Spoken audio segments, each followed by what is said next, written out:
Bueno, con respecto a la Gran Logia de Oriente, lo que podemos decir es que, haciendo un paralelismo con la Gran Logia de Inglaterra, esta viene a ser exactamente lo mismo, pero en el continente europeo.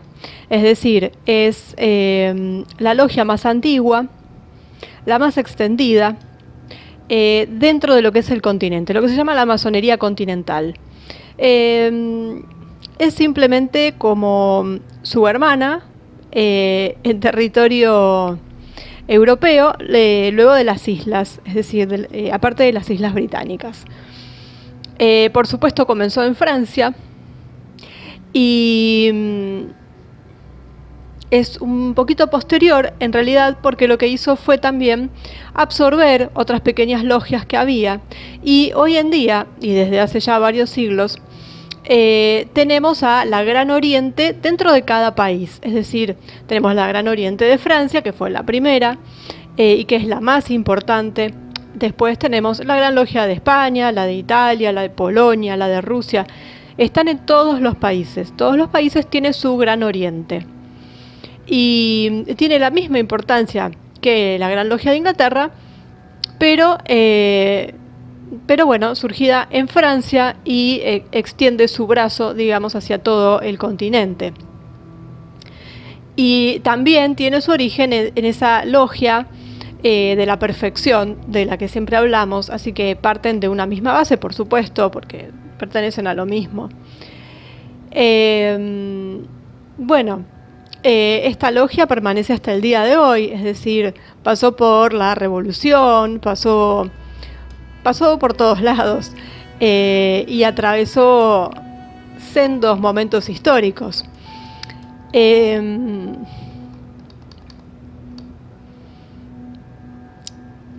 Hay como logias adjuntas, sobre todo a esta Gran Oriente de Francia, aquella famosa de Les Neuf Sœurs, las 9 hermanas, que tiene que ver con Suiza, que lo mencionamos en un video sobre los templarios, y que tuvo que ver con no solo la Revolución Francesa, sino con la Revolución Americana, es decir, con todos los movimientos independentistas dentro del continente, no solo para Estados Unidos, sino para el resto de las colonias o de los virreinatos, en el caso español, que se fueron independizando gracias a estos movimientos. Gracias es un decir, ¿no?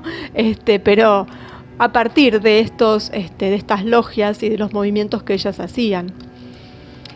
Y bueno, por supuesto que dentro de los revolucionarios franceses, que participaron además en la guerra de independencia de Estados Unidos en forma activa,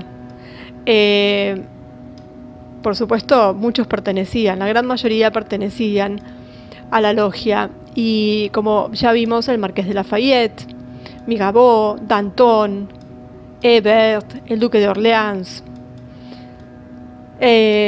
bueno, todo lo que eran los clubes jacobinos también, porque los clubes jacobinos eran una continuación de las logias masónicas. Las logias venían desde antes, por supuesto, y entonces lo que pasó fue que se transformaron una vez que ya no hubo monarquía, o sea, una vez que entra Napoleón, que bueno, de monarquía pasamos a imperios, pero bueno, eso es un tema aparte. Bueno, ahí es donde entran a jugar los clubes jacobinos. Y bueno, estuvieron detrás de todos los grandes movimientos que nos hacen creer populares o que surgieron del pueblo, y en realidad no es así. Lo mismo que la famosa frase de igualdad, libertad, igualdad, fraternidad.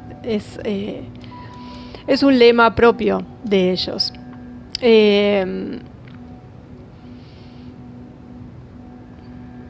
Y bueno, ¿qué más decir? En Francia hubo muchísimas revoluciones. Después de la Gran Revolución hubo otras más pequeñitas. Se volvieron a instaurar en la dinastía diferentes reyes que también cayeron con revoluciones más pequeñas. Es decir, a reyes menos importantes, revoluciones menos importantes, pero que hubo varias y siempre estuvieron ellos detrás. Y no solamente para sacar al rey, porque ellos mismos lo habían puesto, pero hay luchas intestinas y hay luchas entre logias, y es al día de hoy que, por ejemplo, una Gran Oriente, para poner un ejemplo, es inventado, pero bueno, por ejemplo, un Gran Oriente holandés se puede pelear con un Gran Oriente belga, por decir algo. Existen esas peleas y como consecuencia dan estos movimientos políticos que generan un desastre en la población, en la economía, en todo lo demás. Y bueno, quien paga el plato roto siempre es la gente común, la gente de a pie.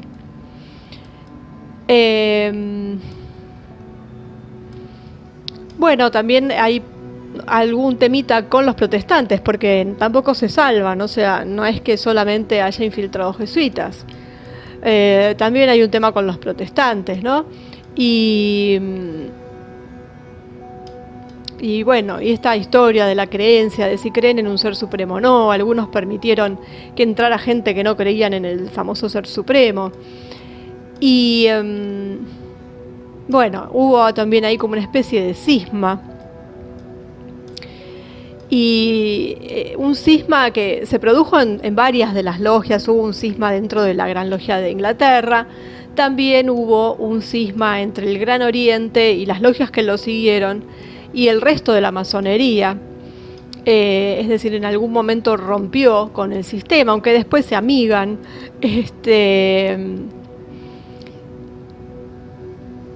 Porque estaba el tema, bueno, por ejemplo, para los de Inglaterra, la creencia en el ser supremo es un punto de inflexión, es decir, es una condición de la masonería, y en el Gran Oriente de Francia hubo quien admitió a algunos que no creían en este ser supremo, entonces se armó todo una batahola y hubo un cisma.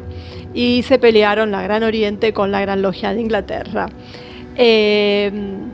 Y siguen peleados, siguen con sus cosas, bueno.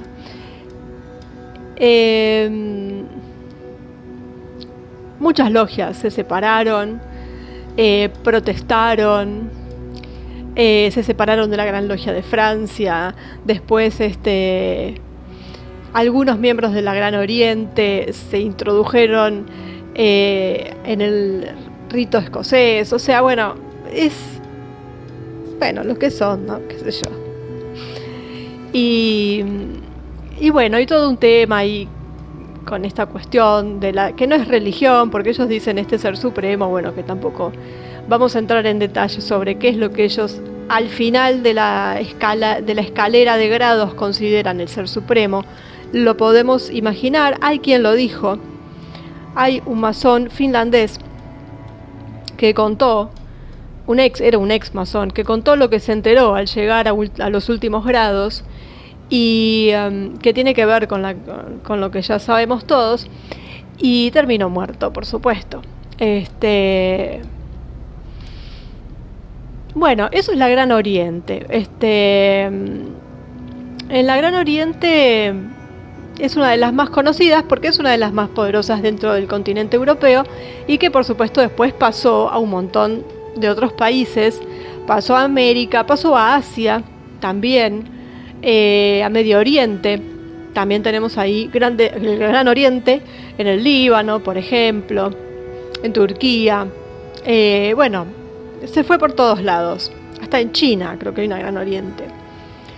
Y también heredó, digamos, algunas logias que se llaman logias de adopción, que admiten, digamos, a algunas mujeres que tengan relación ya con masones, hombres que estén dentro de la logia, y se arma como una mini logia aparte con estas mujeres. Entonces también eso está relacionado con el Gran Oriente.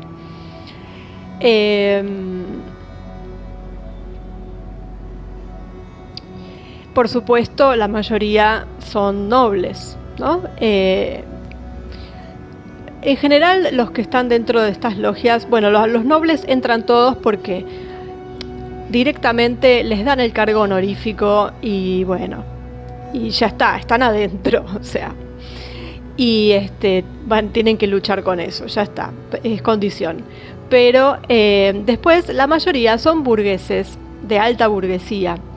También se acepta a otros, por supuesto, pero digamos que el número más grande se da entre burgueses, y a veces distintas ciudades tienen como una tendencia mayor que otras a que sus pobladores, por así decir, se metan en estas logias, y a veces se filtran listados de algún miembro, las hace filtrar, porque es como todo, ¿no? Hay topos en todos lados, y entonces gracias a eso se puede ver, más o menos se puede hacer como una estadística y saber según qué país, qué zona tiene más tendencia a ser masona, y también, bueno, a qué se dedican, o más o menos, o si un estatus social, se puede ver eso.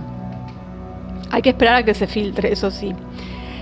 Pero existe en internet, se puede buscar. Hubo algunas filtraciones hace unos años. Y bueno, es interesante, pero totalmente anecdótico, ¿no?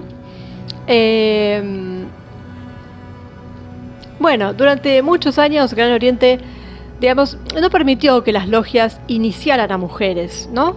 Pero lo que hizo fue reconocer y a veces recibir a mujeres que ya habían sido iniciadas en otras jurisdicciones o en otras logias. Pero ellos en sí, es decir, la logia de Gran Oriente, no permite que ingresen de cero, sino que toma algunas que ya pertenecen a otras logias. Y eso fue así durante siglos. Y hace muy poco, con bastantes contramarchas, ahora permiten la iniciación de mujeres, pero también con ciertas condiciones, ¿no? Pero bueno, los tiempos han cambiado, y además tenemos todo un movimiento feminista que también a ellos les sirve. Entonces, bueno, ahora las dejan entrar. Por supuesto, esto tiene que ver con que para la Gran Oriente ellos están de acuerdo con la legalización del matrimonio entre personas del mismo sexo. Así que bueno, porque por supuesto forman parte de la agenda, y ellos tienen la agenda. Entonces, claro, ¿cómo no van a estar de acuerdo? Están de acuerdo con eso y con todo lo demás. Así que con todo lo que veamos en la agenda, ellos están de acuerdo. Pero hacen toda una parafernalia hacia el exterior, mostrándose como una especie de puritanos, anti-jesuitas, anti-todos, porque ellos son libres y tolerantes. Pero bueno, es lo que nos quieren mostrar, porque en realidad persiguen otros fines. Y bueno, como decíamos, entonces esta Gran Oriente, que se origina en Francia, la podemos encontrar hoy en día en Canadá, en Macedonia, en Rusia, en Serbia, en España, y a su vez con diferentes sedes en distintas ciudades, ¿no? Por supuesto. Bueno, en Reino Unido también, en Estados Unidos, en Italia, en Holanda, en Polonia, en Rusia, bueno, creo que en casi todos, y bueno, y en estados de Sudamérica también, por supuesto. Así que bueno, esto para saber más o menos qué es la Gran Oriente cuando de golpe nos topemos con algún título, con algo que tenga que ver con eso, con algún edificio en nuestras ciudades. Es esto, es una logia de las más importantes que está ramificada por todos lados, y bueno, y lo que hay adentro son masones y lo que nos podemos esperar de los masones.